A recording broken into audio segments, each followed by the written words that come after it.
ગુજરાતી ટેલ લાઈવમાં આપનું સ્વાગત છે।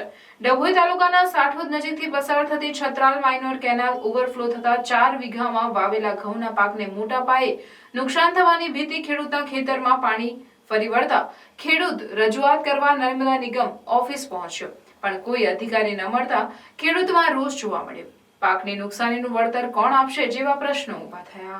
ડભોઈ નર્મદા નિગમના કર્મચારીઓની બેદરકારીનો ભોગ બન્યા ડભોઈ સાઠોદ ગામના ખેડૂતો વહેલી સવારે નર્મદા વિભાગ દ્વારા સાઠોદ નજીકથી પસાર થતી નર્મદા કેનાલ ઓવરફ્લો થતા બાજુમાં આવેલા મહેશભાઈ અંબાલાલ બ્રહ્મભટ્ટના ખેતરમાં પાણી ફરી વળ્યા હતા, જેને કારણે ખેડૂતે 3 દિવસ પહેલા વાવેલા ઘઉંના પાકને મોટા પાયે નુકસાન થવા પામ્યું છે, તો અન્ય ખેતરોમાં પણ પાણી ફરી વળ્યા હતા। આશરે 10 વીઘા જેટલા ખેતરોમાં પાણી ફરી વળતા ખેડૂતોને રાતા પાણી રોવાનો વારો આવ્યો છે। નર્મદા નિગમ ખાતે ખેડૂત રજૂઆત કરવા પહોંચે તો તેની રજૂઆત સાંભળવા કોઈ હાજર ન હોય ખેડૂતોમાં પાકનું વળતર આપવા માંગ ઉઠી છે।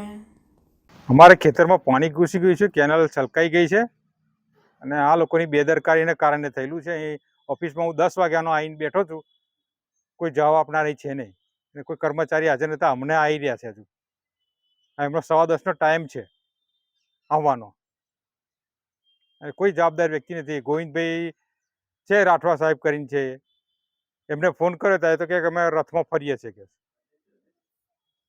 કેટલું નુકસાન હશે આશરે ખેતરની અંદર તમારા? નુકસાન તો ખરું જ ને। મારે આખું વીંગું આપા છે, હવા વીંગું પેલી સાઈડનું છે, હવા 2 વીંગો ખેતર ઘઉં મારા ઓરેલા એ થઈ ગયા આખા। સવારે એકદમ જ પાણી આવ્યું? હા, રાત્રે તો હું ત્યાંથી નીકળ્યો 6 વાગે હોદના તો જોઈને તો પાણી હતું જ નહીં ભાઈ કેનલમાં, ઘૂંટણ જ પાણી ચાલ્યા કરતું હતું। તો હવામાં પેલો મને કહેવાય કે તમારા ખેતરમાં પાણી પહેરી ગયું કે હું જોવા ગયો કે ભાઈ પાણી કઈથી પાણી કેનલમાં હતું ને, તો કેનલ ઉપર આખી ઓવરફ્લો થઈ નીકળે પાણી। અત્યારે તમે રજૂઆત કરવા આવ્યા છો, સાહેબે શું જવાબ આપ્યો? સાહેબ જ કોણ છે, કોને પૂછું? કોઈ છે જ નહીં આગળ। હજી સાહેબ આવ્યા જ નથી? ના, પેલા આઈને ગયા હતા કે તમને કીટ આપી દે, એટલે કીટથી થોડું થવાનું હતું આનું।